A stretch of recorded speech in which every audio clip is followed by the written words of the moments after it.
जय हिंद दोस्तों, ज्ञान सागर सिविल एकेडमी में आप सबका स्वागत। हमने लास्ट 2 महीने में लगभग UP PCS mains GS paper 6 के सारे टॉपिक्स को कंप्लीट कर दिए। उनमें से 2 या 3 टॉपिक्स अभी रह गए हैं। एक है आपका इन्वायरमेंट, दूसरा क्लाइमेट चेंज और तीसरा PPP मतलब कि पब्लिक प्राइवेट पार्टिसिपेशन।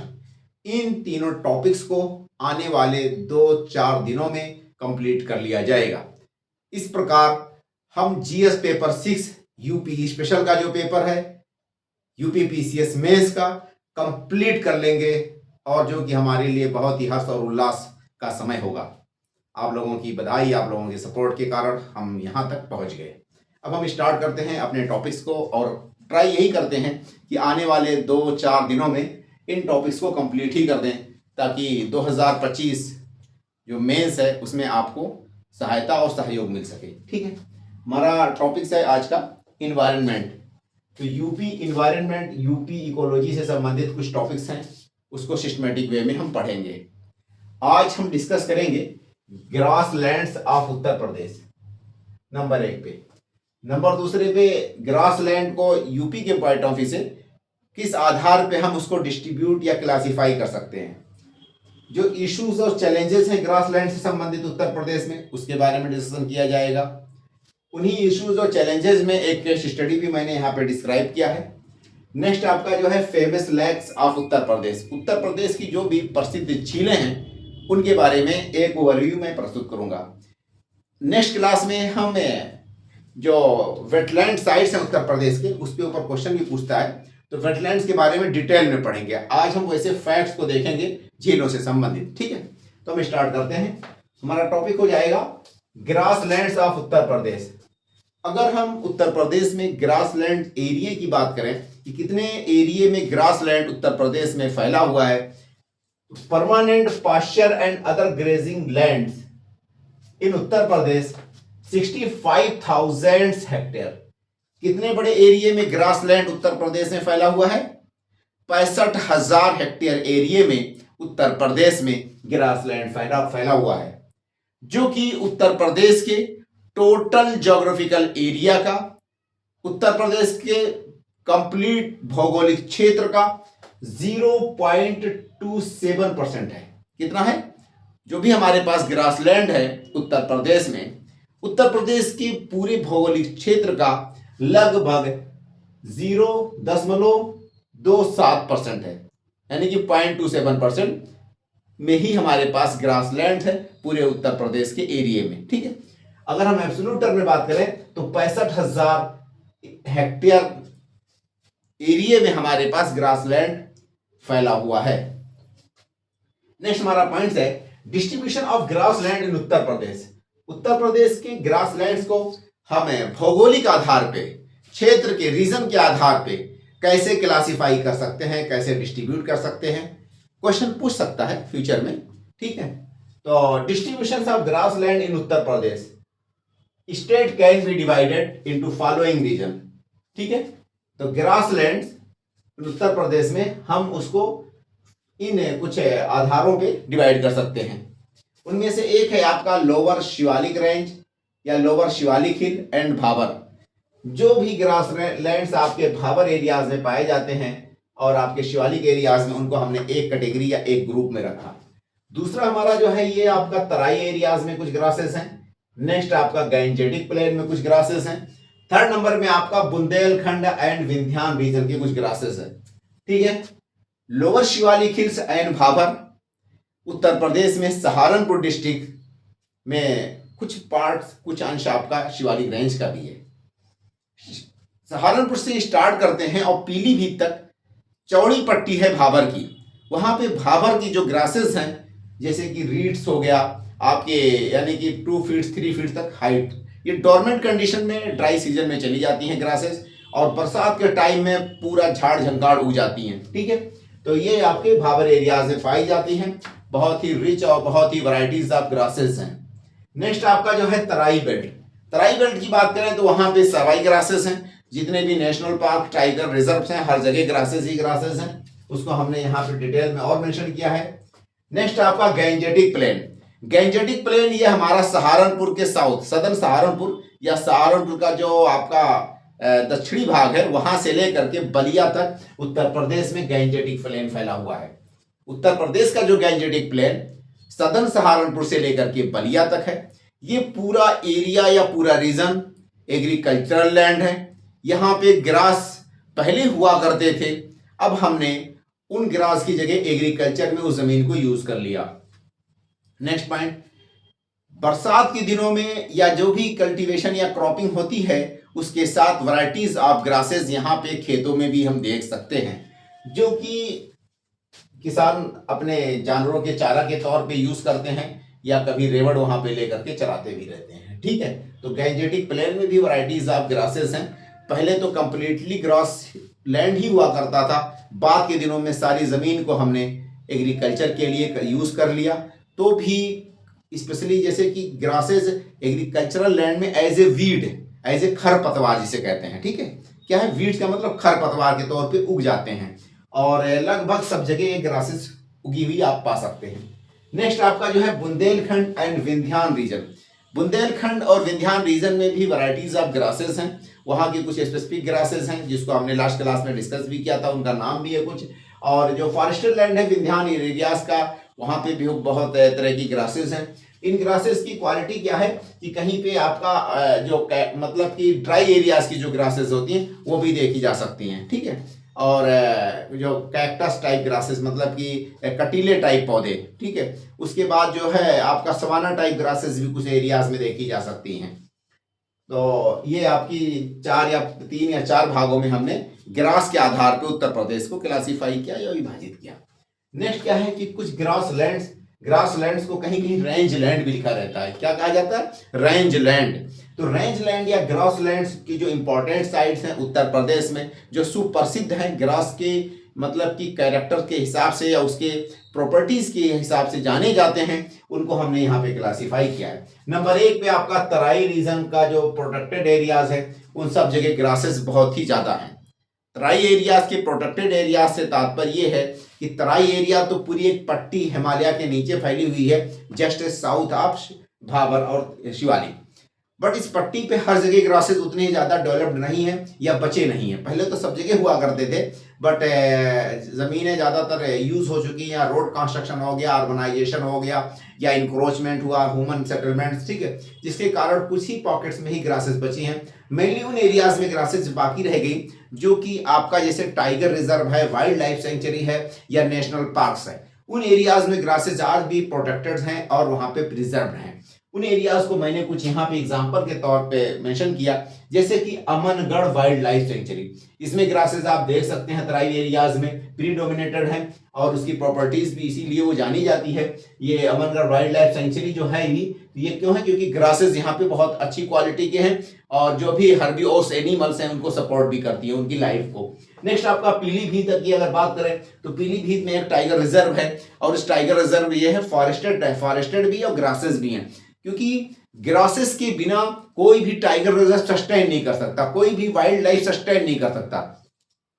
हर्बीवोरस वो प्रीडेटर्स उसी पे निर्भर होते हैं। प्रीडेटर्स मतलब कि जो शिकारी जानवर होते हैं, जैसे कि आपका टाइगर्स हो गया, लायन हो गया, ये क्या है? प्रीडेटर्स हैं। तो ट्रॉफिक लेवल में जो नीचे वाली लेयर होती है जिसको हम हर्बीवोरस कहते हैं, तो हर्बीवोरस किस पे निर्भर होते हैं? उनके लिए खुराक या फूड्स क्या है? ये ग्रासेस ही हैं। तो इन ग्रासेस की क्वांटिटी डिसाइड करेगी हर्बीवोरस की क्वांटिटी को या साइज या नंबर्स को।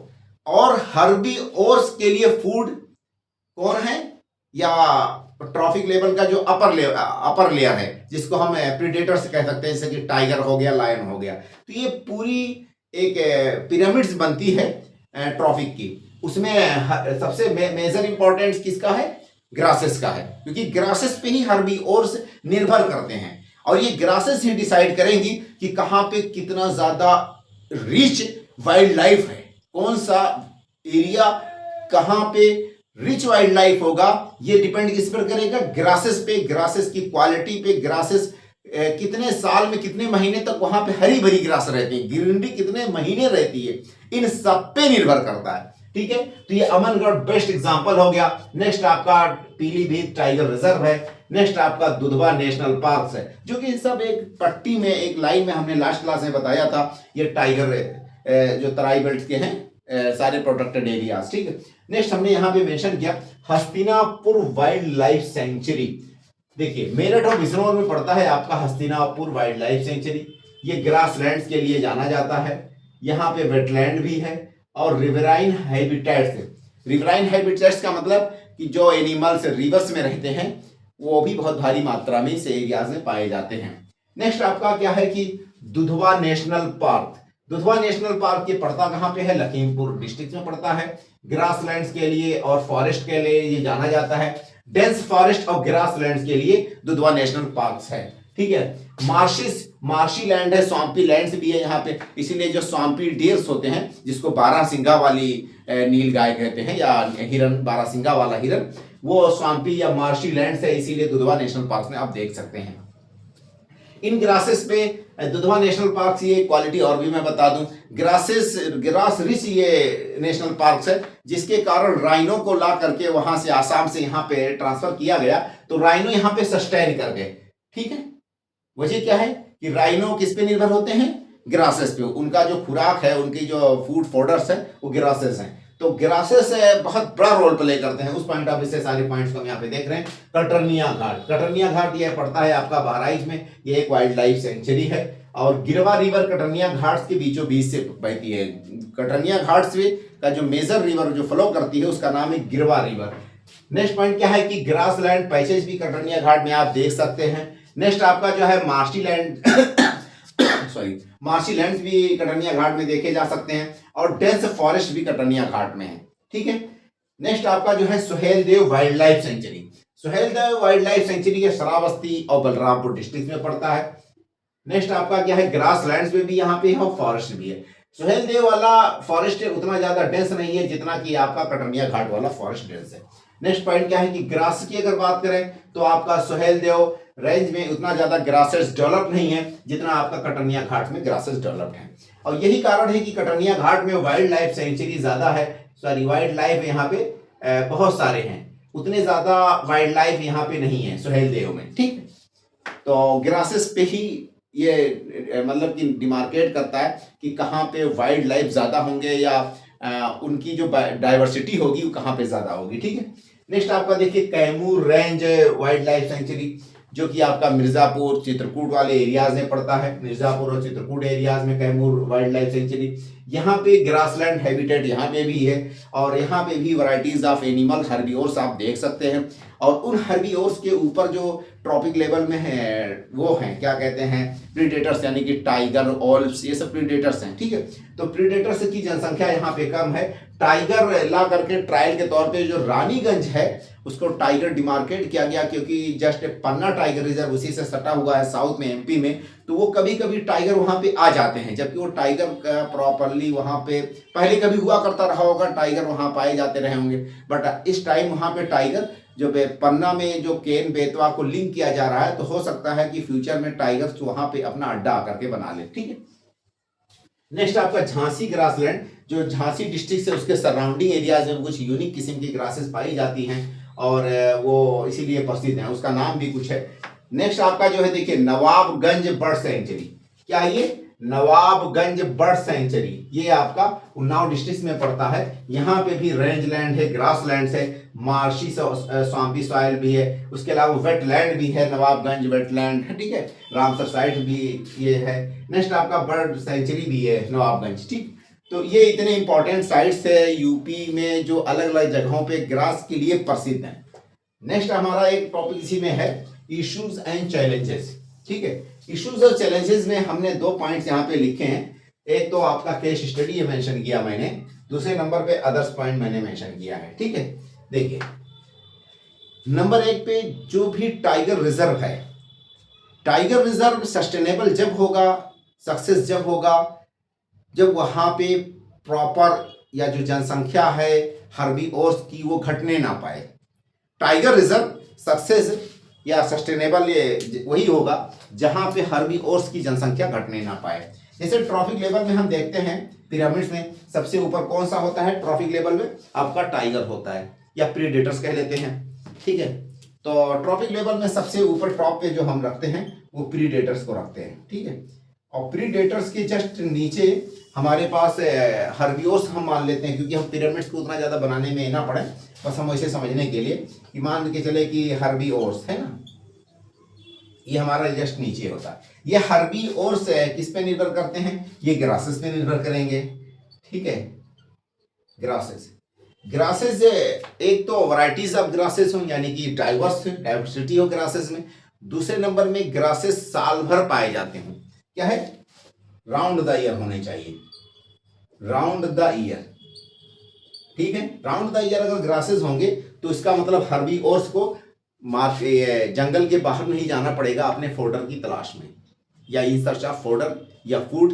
हर्बिवोर्स जंगल के बाहर क्यों जाएंगे जब जंगल में हो उनको घास फूस मिल जाए काम भर का खाने पीने का, ठीक है। बट हमारे यहाँ की जो ग्रासेस हैं उनकी जो क्वालिटी है, कैरेक्टर्स है, उसमें एक चीज़ ये है कि बरसात में ही मेनली उगते हैं। ये सारे के सारे क्या है? ओनली रेनी सीजन में ही ग्रासेस जो है, रेनी सीजन में ही ग्रासेस ग्रो करते हैं। सारे ग्रासेस हमारे यहाँ रेनी सीजन में ही ग्रो करते हैं। नेक्स्ट पॉइंट, बाकी जो 7 मंथ है आपका non rainy season, non rainy season को हम कह सकते हैं ड्राई सीजन, है ना। ड्राई सीजन, ड्राई सीजन में ये जो हर्बिवोर्स हैं वो आपका मतलब कि जंगल या जो ग्रासलैंड्स है या आपका नेशनल पार्क है या टाइगर रिजर्व है उसके बाहर आ जाते हैं, ठीक है। तो coming out in search of food, ठीक है। जितने भी हर्बिवोर्स हैं बाकी 7 महीने जंगल में या ग्रासलैंड जो भी है या नेशनल पार्क या टाइगर रिजर्व, वहां पे उतने ग्रासेस नहीं उगते।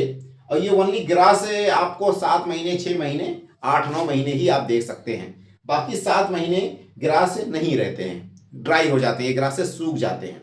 कभी कभी ये सूखते हैं और जैसे सूखते हैं उसमें फायर हो जाता है, क्या लग जाता है? इसमें आग लग जाती है या लोग जला देते हैं, ठीक है। तो ये फायर के कारण ये जो ड्राई तो थे ही तो आसानी से आग भी लग जाएगा। ये 7 महीने इनकी समस्या होती है हर्बिवोर्स को।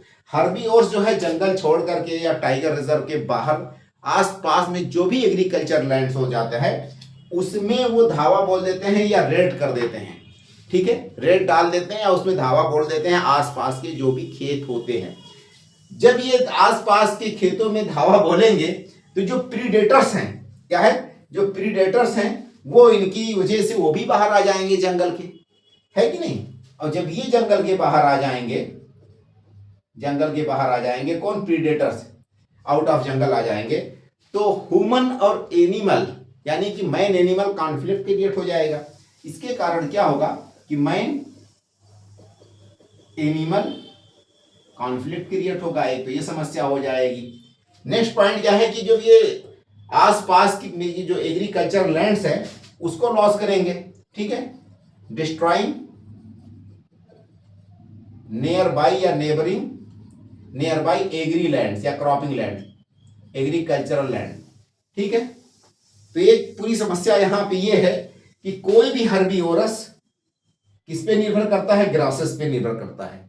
इन ग्रासेस का साल भर होना जरूरी है। जहां पे ये हर्बिवोर्स रहते हैं वहां पे साल भर इनके खुराक भर की ग्रासेस होना चाहिए। बट अपने यहाँ के जितने भी टाइगर रिजर्व हैं, जो भी नेशनल पार्क हैं, वहां पे एक समस्या है कि बरसात में तो ग्रासेस उग जाते हैं और बहुत हरे भरे हो जाते हैं, लेकिन जो जैसे ठंडियां आती हैं, ठंडियों के सीजन में ये ग्रासेस सूख जाती हैं और 7 महीने तक ड्राई रहती हैं। जब ग्रासेस सूख जाती हैं तो उसमें आसपास में रहने वाले लोग कभी बीड़ी उड़ी पी पाके फेंक देते हैं, जिसकी वजह से आग भी लग जाती है। तो पूरी ग्रास लैंड्स, पूरा रेंज लैंड्स एक तरह से जल करके खाक हो जाता है। एक पॉइंट, जो ये हर्बिवोर्स हैं, ग्रास की शॉर्टेज होगी तो वो उसके कारण आसपास का जो भी एग्रीकल्चरल लैंड्स है उसके एरियाज में आ जाएंगे अपने पेट भरने के लिए, अपने मतलब खुराक की वजह से। तो जो भी किसान, उनका घर, उनकी मतलब की जमीन या खेत जंगल के आसपास है वो पूरा का पूरा वाइल्ड एनिमल के द्वारा डिस्ट्रॉय कर दिया जाएगा। और जैसे ये डिस्ट्रॉय होगा तो उसका इनकम का सोर्स कम हो जाएगा किसान का। नंबर 1 पे जब ये जंगली जानवर यानी हर्बीवोर्स में जैसे कि नीलगाय हुए, हिरन हुए या छोटे मोटे जो भी जानवर हों, वो सारे जैसे आसपास के एरियाज में आएंगे जंगल के बाहर, तो उनसे संबंधित जो प्रीडेटर्स हैं, प्रीडेटर्स में चाहे वो टाइगर हो चाहे वो लायन हो, तो लायन तो इस एरिया बेल्ट में पाया नहीं जाता, टाइगर ही मान लेते हैं, या आपका जो ओल्फ हो गया जिसको भेड़िया कहते हैं, ठीक है, भेड़िया, ओल्फ, इस तरह के जानवर, या तेंदुआ, लेपर्ड, इस तरह के जानवर वो भी जंगल के बाहर आ जाते हैं इन हर्बीवोर्स के कारण, क्योंकि हर्बीवोर्स आसपास के खेतों में धावा बोल चुके होते हैं।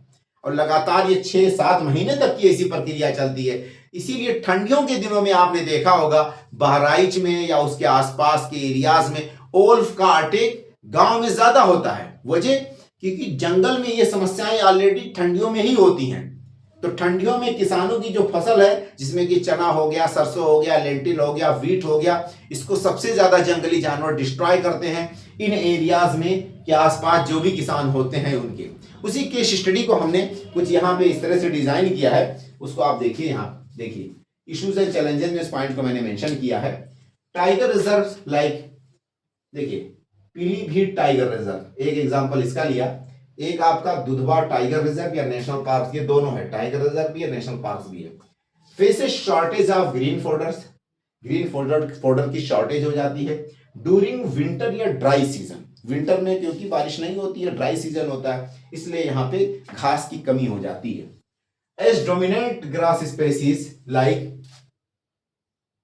सचारुम मुंजा, क्या नाम है, सचारुम मुंजा, ये घास वहां पे कोई पर्टिकुलर पाई जाती है उस एरिया में।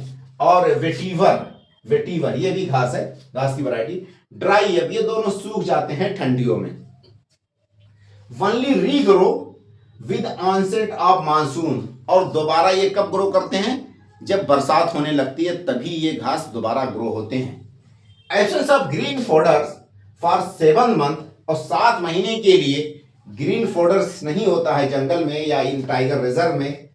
दैट फोर्सिंग हर्बीवोर्स जैसे नील गाय, हिरन, इस तरह के जानवर को to stray into nearby farm land या क्रॉप लैंड, जिसके कारण ये फोर्स डालता है क्योंकि वहां पे साधन नहीं है खाने के या चारा जो भी fodders. In such of crops like the wheat, Lentin, grams and mustard, जिसके कारण जो रबी की फसल होती है आस पास की किसानों की जंगली जानवर जो भी हर्बीवोर्स हैं वो आकर के वहां पे धावा बोल देते हैं और उसको डिस्ट्रॉय कर देते हैं। सच क्रॉप रेट्स रिजल्ट, इस तरह के खेतों में जो जंगली जानवर में खासकर जो हर्बीवोर्स है, जब वो धावा बोल देते हैं अपने फोडर की तलाश में जंगल के बाहर आ जाते हैं, तो नतीजा क्या निकलता है इसका। नंबर 1 मैंने मेंशन किया क्रॉप डैमेज। क्रॉप अगर डैमेज होगा आपका तो इकोनॉमिक लॉस टू फार्मर, जिसके कारण फार्मर्स की इनकम कम हो जाएगी बेचारे की। दूसरे नंबर में wandering herbivores around crop field attract predators like tigers and wolf, जो ये जंगली जानवर में हर्बीवोर्स खेत की तरफ चले जाते हैं अपने फोडर के लिए, उनको देख करके जो उनसे संबंधित प्रीडेटर्स हैं जैसे टाइगर हो गया, लेपर्ड हो गया, ओल्फ हो गया, वो भी जंगल के बाहर, ये जंगली कुत्ते वो जंगल के बाहर आ जाते हैं, क्योंकि जो हर्बीवोर्स हैं वो ऑलरेडी जंगल के बाहर आ चुके होते हैं किसानों की खेतों की तरफ, ठीक है। इसी वजह से ये प्रीडेटर्स भी जंगल के बाहर आ जाते हैं, और जब ये प्रीडेटर्स जंगल के बाहर आ जाते हैं नतीजा क्या निकलता है, that intensified man wild life conflict. ये भी एक बहुत इंपॉर्टेंट कारण है इन एरियाज में मैन एनिमल कॉन्फ्लिक्ट का, ठीक है। नेक्स्ट पॉइंट क्या है, इसकी समस्या की समाधान के लिए टाइगर रिजर्व दोनों मैंने मेंशन किया, पीलीभीत टाइगर रिजर्व और दुधवा टाइगर रिजर्व। इन दोनों टाइगर रिजर्व की जो रेंज लेवल के अधिकारी हैं, रेंजर्स या रेंज लेवल के या यूनिट्स लेवल के जो अधिकारी हैं, उन लोगों ने एक कॉन्ट्रैक्ट किया है ग्रासलैंड जो इंस्टीट्यूट है वहां पे, क्या कहते हैं, झांसी में, उससे। कौन सी इंस्टीट्यूट है, उसका नाम है Indian grasslands and fodder research institute, IGFRI। ये झांसी बेस्ड एक संस्था है, Indian grassland and fodder research institute. इस संस्था से ये आपके पीलीभीत टाइगर रिजर्व के जो ऑफिशियल्स हैं और आपका दुधवा टाइगर रिजर्व के ऑफिशियल्स हैं, उन लोगों ने एक पैक्ट साइन किया है, एक डील किया है कि हमको टेक्निकल सपोर्ट प्रोवाइड करो और कुछ ऐसी ग्रासेस हम वहां पे लाएं जो कि साल भर हरी भरी रहें, ये 7 ही महीने तक नहीं, जो ड्राई सीजन में भी सस्टेन कर जाएं। ऐसी ग्रासेस की कुछ वैरायटीज आप लोग हमको दीजिए, ऐसी ब्रीड्स दीजिए ग्रास की जो साल भर हरी भरी रहें और फोडर का काम करें हर्बिवोर्स के लिए, नंबर 1। नंबर दूसरे में उस पार्टिकुलर क्लाइमेटिक कंडीशन में सस्टेन कर जाएं वो ग्रासेस, ड्राई सीजन में भी वो ग्रासेस वहां पे अवेलेबल रहें। तो इस तरह के कुछ ब्रीड्स आप लोग तैयार करिए। उसके लिए दुधवा टाइगर रिजर्व और पीलीभीत टाइगर रिजर्व के ऑफिशियल्स ने एक पैक्ट साइन किया है या टेक्निकल सपोर्ट लिया है, किससे? झांसी बेस्ड संस्था है, उसका नाम है, कहां पे है आधारित है ये? Jhansi based Indian grassland and fodder research institute. इससे इन लोगों ने टेक्निकल सपोर्ट लिया। तो ये जो IGFRI है, इस संस्था ने क्या किया? Deployed officials to recommend grass species in tiger reserve that suited to specific climatic conditions, soil types, sub soil water level. फिर इस संस्था के जो मतलब कि वो हैं टेक्नीशियंस हैं, उन लोगों ने एक टीम गठित किया और ये कहा कि हम ऐसा रिसर्च कर करके कुछ ऐसी ग्रासेस इन लोगों को ब्रीड्स देंगे जो कि उस पार्टिकुलर टाइगर रिजर्व में क्लाइमेटिक कंडीशन, सॉयल या नमी के आधार पे सस्टेन कर सके नॉर्मल दिनों में भी, यानी कि ड्राई सीजन में भी। ठीक, ideally grassland in tiger reserve should constitute 8 to 10% of total core forest area। जो टोटल कोर फॉरेस्ट एरिया होता है, कोर फॉरेस्ट का लगभग 10% हिस्सा या भाग आपका ग्रासलैंड होना चाहिए। अगर ग्रासलैंड 10% या 8% से कम है टोटल फॉरेस्ट एरिया का या टाइगर रिजर्व का, मान लीजिए कि आपका ये पीलीभीत टाइगर रिजर्व है, तो पीलीभीत टाइगर रिजर्व में कम से कम 8 या 10% भाग पर ग्रासेस होना कंपलसरी है, तभी ये प्रीडेटर सस्टेन कर पाएंगे। ग्रास होगा तो आपका हर्बीवोर्स सस्टेन करेंगे, हर्बीवोर्स सस्टेन करेंगे तो ये आपका जो अपर ट्रॉपिक लेवल के एनिमल्स हैं, जिनमें आपका प्रीडेटर्स, टाइगर्स, ऑल्फ, ये सब हो गए, ठीक है, ये सस्टेन कर पाएंगे। इसीलिए कम से कम किसी भी टाइगर रिजर्व को बनाए रखने के लिए, उसकी सस्टेनेबिलिटी के लिए जरूरी है कि मिनिमम ग्रास का रेंज वहां पे 8 से 10% एरिया पे ग्रास होना जरूरी है। नेक्स्ट पॉइंट क्या है कि अदर कुछ पॉइंट्स हमने इसके समस्या से रिलेटेड यहाँ पे मेंशन किया है। देखिए, हैबिटेट लॉस, हैबिटेट लॉस यानी कि ग्रास जो लैंड्स है उत्तर प्रदेश का, उसके पॉइंट ऑफ व्यू से अगर हम बात करें तो और जो अदर समस्याएं हैं उनमें एक पॉइंट मैंने मेंशन किया, हैबिटेट लॉस हो रहा है। तो जो भी वाइल्ड लाइफ एनिमल है, वाइल्ड लाइफ है, वो इसका एक तरह से डिस्ट्रॉय होगा या डिस्टर्ब होंगे। फ्रेगमेंटेशन हो रहा है, बहुत सारे पैच में टुकड़ते, मतलब कि टुकड़े टुकड़े में टूटता जा रहा है जो ग्रास लैंड है। कारण क्या है? वही encroachment, human settlements, industrialisation, linear projects यानी कि जैसे कैनाल हो गया, रोड्स हो गया, पाइपलाइन हो गया, ठीक है, ओवर ग्रेजिंग, ये भी एक समस्या है। नेक्स्ट आपका है इन्वेसिव स्पेसीज, जिसमें एग्जांपल के तौर पे प्रोपोसिस जूलीफ्लोरा, मेस्क्वाइट्स का नाम है इसका, और लैंटाना कमेरा, ये आपका इन्वेसिव स्पेसीज हैं। इन स्पेसीज ने भी जो नेटिव ग्रासेस थे उसकी जगह ले ली है और उसको डिस्ट्रॉय किया या डिस्टर्ब कर दिया उसके ग्रोथ को। नेक्स्ट आपका क्या है? देखिए, expansion of agriculture. Agriculture areas भी हमने बताया कि आपका सहारनपुर से लेकर के बलिया तक पहले ग्रास ही लैंड हुआ करता था। अब कहीं पे भी एक मतलब पैर रखने की जगह भी नहीं होगी जहाँ पे ग्रास उग सके। हाँ, बस किसानों की जो खेत होती है उसमें खासकर बरसात के टाइम पे ग्रास एज ए वीड उगती है। एज ए वीड का मतलब खरपतवार के तौर पे, ठीक है। अर्बनाइजेशन ये भी बहुत बड़ा फैक्टर्स है। नेक्स्ट आपका इंफ्रास्ट्रक्चर डेवलपमेंट, ये भी एक फैक्टर है। क्लाइमेट चेंज है, हाल के दिनों में जो भी आपका इकोलॉजी, इन्वायरमेंट से रिलेटेड, बायोडाइवर्सिटी से संबंधित कोई भी इंफॉर्मेशन आपको लिखना हो तो उसमें आप क्लाइमेट चेंज को डालेंगे, ठीक है। नोट, एक पॉइंट्स मैंने डेटा या फैक्ट्स मेंशन किया यहाँ पे, a survey by wildlife institute of India, wildlife institute of India जो कि देहरादून बेस्ड एक संस्था है, सेंट्रल गवर्नमेंट का। Grassland reduce in Uttar Pradesh and UK. Uttar Pradesh और यूके में पिछले 10-20 सालों में ग्रास लैंड कम हो गया है, एरिया सिकुड़ गया है। कितना सिकुड़ा है देखिए, फ्रॉम 418 स्क्वायर किलोमीटर इन 1985, 1985 में उत्तर प्रदेश और यूके यानी कि उत्तराखंड, उत्तर प्रदेश और उत्तराखंड में 1985 में 418 स्क्वायर किलोमीटर एरिया पे ग्रास लैंड था, जो कि 178 स्क्वायर किलोमीटर हो गया 2015 में। तो 418 स्क्वायर किलोमीटर एरिया पे ग्रास फैला हुआ था या ग्रास लैंड था उत्तर प्रदेश में, या चरागाह या पास्चर लैंड था उत्तर प्रदेश और उत्तराखंड। तब उत्तराखंड यूपी का हिस्सा हुआ करता था, 2000 में इसको अलग किया गया नवंबर में, ठीक है। तो 418 स्क्वायर किलोमीटर पे ग्रास लैंड या ग्रास का एरिया फैला हुआ था यूपी में 1985 में। उस टाइम उत्तराखंड भी साथ में था। उसके बाद ये 2015 में इन दोनों स्टेट में आज के समय 418 स्क्वायर किलोमीटर से घट करके 178 स्क्वायर किलोमीटर में खाली हमारे पास ग्रासेस बचे हैं या ग्रास लैंड्स बचे हैं। इसका मतलब ये है कि 57% हमारे पास ग्रास लैंड्स एरिया घट गया है in total pasture of both state. दोनों स्टेट को अगर हम मिलाते हैं तो 57% एरिया पिछले 30 सालों में हमारे पास ग्रास लैंड्स का घट गया है। ये आपकी समस्याएं थी जो कि ग्रास लैंड से संबंधित थी, ठीक है। अब हम एक टॉपिक आज ही डिस्कस कर लेते हैं जो कि फैक्ट से आधारित पे हैं। उनमें से देखिए, फेमस लैक्स ऑफ उत्तर प्रदेश। उत्तर प्रदेश की कुछ लैक्स हैं, हमने यहाँ पे मेंशन किया है। नंबर 1 पे लैक को मेंशन किया, दूसरे नंबर में किस सिटी में वो लैक पड़ता है, तीसरे नंबर में रिमार्क्स। रिमार्क्स का मतलब कि वो आर्टिफिशियल है, उसका इंपॉर्टेंस क्या है, सिग्निफिकेंस क्या है, इसके बारे में एक एक पॉइंट मेंशन किया है।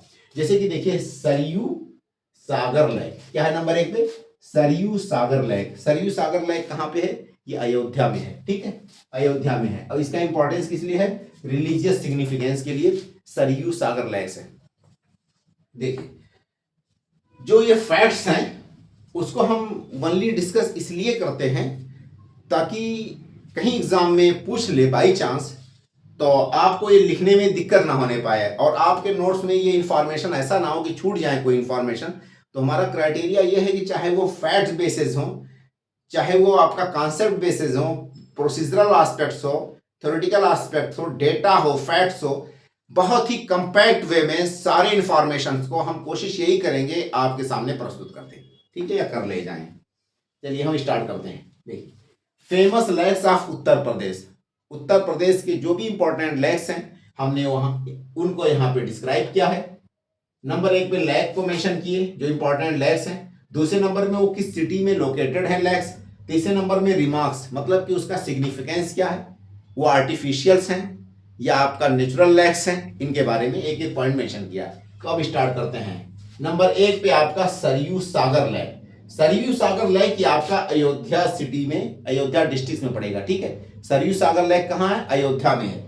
ये आपका रिलीजियस सिग्निफिकेंस के लिए लेक जाना जाता है, यानी धार्मिक इंपॉर्टेंस है इस लेक की। नेक्स्ट आपका बरुआ सागर लेक। बरुआ सागर लेक आपका ये झांसी में पड़ता है। कहाँ पे पड़ता है, झांसी में पड़ेगा आपका बरुआ सागर लेक। इसको बुंदेला जो राजा हुआ करते थे उन लोगों ने बनवाया था। तो constructed by the Bundela king, यानी बुंदेला राजाओं ने बरुआ सागर लेक बनवाया था। नेक्स्ट आपका मोती झील या मोती लेक। मोती लेक ये बरेली में पड़ता है। कहाँ पे पड़ता है, बरेली में आपका मोती झील पड़ेगा। ये बर्ड वाचिंग या बर्ड सेंचुरी के लिए भी है, यानी कि बर्ड यहाँ पे बहुत ज्यादा आती हैं और लोग बर्ड्स देखने जाते जा रहे हैं, ठीक है। नेक्स्ट आपका कीथम लेक या सुर सरोवर है, ठीक है।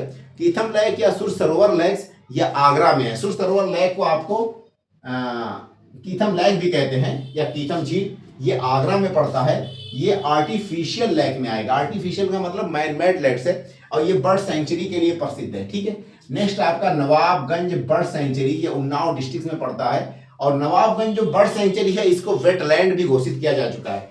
नेक्स्ट आपका जो Ambedkar park lake, Ambedkar park land lake ये कहाँ पड़ता है, लखनऊ में पड़ेगा और ये आर्टिफिशियल लेक है जो आपका अंबेडकर पार्क लेक है। फूल बाग लेक क्या है, फूल बाग लेक ये आपका कानपुर में पड़ता है, ठीक है। नेक्स्ट आपका सारस क्रेन कंजर्वेशन रिजर्व क्या है, सारस क्रेन कंजर्वेशन रिजर्व, ये इटावा में पड़ता है। वेटलैंड और लेक के लिए जाना जाता है। नेक्स्ट आपका जयसमंद लेक। जयसमंद लेक ये आपका हाथरस में पड़ता है, बिल्ट बाय महाराजा जयसिंह। महाराजा जयसिंह ने बनवाया था जयसमंद लेक, जो कि हाथरस में पड़ता है। जयसमंद लेक ये आर्टिफिशियल लेक है, जयसमंद लेक, ठीक है। रामगढ़ ताल लेक, रामगढ़ ताल भी कुछ लोग कहते हैं, बट मैंने लेक इसलिए लगा दिया ताकि समझ में आए कि वो झील है या ताल है, ठीक है। तो रामगढ़ ताल ये गोरखपुर में पड़ता है, ये नेचुरल है। क्या है? नेचुरल है, और ये हिस्टोरिकल है, पता नहीं गौतम बुद्धा या किस टाइम से ये है। गंगा बैराज लेक, क्या है? गंगा बैराज लेक ये आपका कानपुर में बनाया गया है, गंगा नदी पे मतलब कि आर पार ऐसे बांध बना करके। तो गंगा बैराज लेक कहाँ पे है? कानपुर में है। ये आर्टिफिशियल हो जाएगा क्योंकि ये डैम बनाया गया, बैराज है। नेक्स्ट आपका संकट मोचन लेक। संकट मोचन लेक कहाँ पे है? वाराणसी में है। ये सैक्रेड है, यानी कि धार्मिक इसका इंपॉर्टेंस है, बनारस में पड़ता है Sankat Mochan lake. Gautam Buddha lake, Gautam Buddh lake कहाँ पे पड़ेगा? कुशीनगर में पड़ेगा, ये आर्टिफिशियल लेक है गौतम बुद्धा लेक, ठीक है।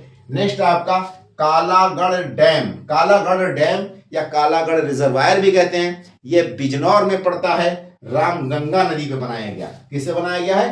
रामगंगा नदी पे बनाया गया है, जो कि गंगा नदी की ट्रिब्यूटरी है। कालागढ़ डैम रिजर्वायर है, या रिजर्वायर भी कहते हैं, ये बिजनौर डिस्ट्रिक्ट में है। कमला नेहरू जूलॉजिकल गार्डन लेक ये कानपुर में है। कमला नेहरू जूलॉजिकल गार्डन लेक ये कहां पे है? कानपुर में है। नेक्स्ट आपका कमलेश्वर डैम, ये आपका बांदा डिस्ट्रिक्ट में पड़ता है, केन नदी के ऊपर है। तो कमलेश्वर डैम कहां पे है? बांदा में केन नदी पर कमलेश्वर डैम बनाया गया। गोविंद बल्लभ पंत सागर या गोविंद बल्लभ पंत सागर लेक सोनभद्रा डिस्ट्रिक्ट में है। लार्जेस्ट मैन मेड लेक है यूपी में। यूपी में मैन मेड या आर्टिफिशियल लेक सबसे बड़ा यूपी का कौन सा है? गोविंद बल्लभ पंत सागर लेक है, नंबर 1। दूसरी बात यह है कि जो गोविंद बल्लभ पंत सागर लेक है, इसका कुछ अंश, कुछ पार्ट्स एमपी में पड़ता है और ज्यादातर हिस्सा यूपी में पड़ता है। सरसाई नावर झील या सरसाई नावर लेक ये इटावा में पड़ता है। फेमस पार्क देखिए, पिंक लोटस फ्लावर, इसमें एक तरह का एक वैरायटी जो फ्लावर्स का है, यानी कि कमल का फूल, वो है आपका पिंक कलर का होता है। तो पिंक लोटस फ्लावर के लिए जाना जाता है सरसाई नावर झील, इटावा डिस्ट्रिक्ट में। रानी झील, रानी झील ये आपका कहां पे है? झांसी में, जो कि रानी लक्ष्मीबाई उनके द्वारा बनाया गया है। रानी लक्ष्मीबाई के द्वारा रानी झील बनाया गया, जो बहुत ही इंपॉर्टेंट झील है, ठीक है। समासपुर या समसपुर बर्ड सेंचुरी ये रायबरेली में पड़ता है। समसपुर बर्ड सेंचुरी कहां पड़ता है? रायबरेली में पड़ता है। देखिए सिधौलिया लेक, ये बहुत इंपॉर्टेंट लेक है। सिधौलिया लेक क्या है? बहुत इंपॉर्टेंट है, और एक यूनिक फीचर है इसमें भी आएगा कि एक आइलैंड इसमें पाया जाता है सिधौलिया लेक में। सिधौली एक जगह है, या सिधौली सीतापुर डिस्ट्रिक्ट में। तो सीतापुर डिस्ट्रिक्ट में कौन सा लेक है? सिधौलिया लेक। इस लेक की इंपॉर्टेंस ये है कि फ्लोटिंग आइलैंड्स यहाँ पे पाया जाता है। सिधौलिया लेक जो कि सीतापुर का एक झील है सिधौलिया, इसमें फ्लोटिंग आइलैंड्स पाया जाता है। जिस तरह से मणिपुर में आपने पढ़ा होगा, मणिपुर वाली जो झील है, सेम ऐसे यहाँ पे सिधौलिया झील में भी फ्लोटिंग आइलैंड्स हैं। हमारा इसी से संबंधित नेक्स्ट टॉपिक है वो आपका वेटलैंड से संबंधित है। वेटलैंड्स के मतलब की इंपॉर्टेंस, सिग्निफिकेंस, गवर्नमेंट ने क्या इनिशिएटिव्स उठाई हैं, और वेटलैंड कंजर्वेशन या उससे रिलेटेड जो भी समस्याएं हैं, कॉन्सर्न्स हैं, चैलेंजेस हैं, उसके बारे में हम डिटेल में डिस्कस करेंगे। क्योंकि वेटलैंड पे यूपी पीसीएस में मेंस में एक बार क्वेश्चन भी पूछा था, ठीक है। अब यहीं पे हम एंड करते हैं। आप लोगों से रिक्वेस्ट है मेरे चैनल को लाइक और सब्सक्राइब करें। Okay bye, all the best.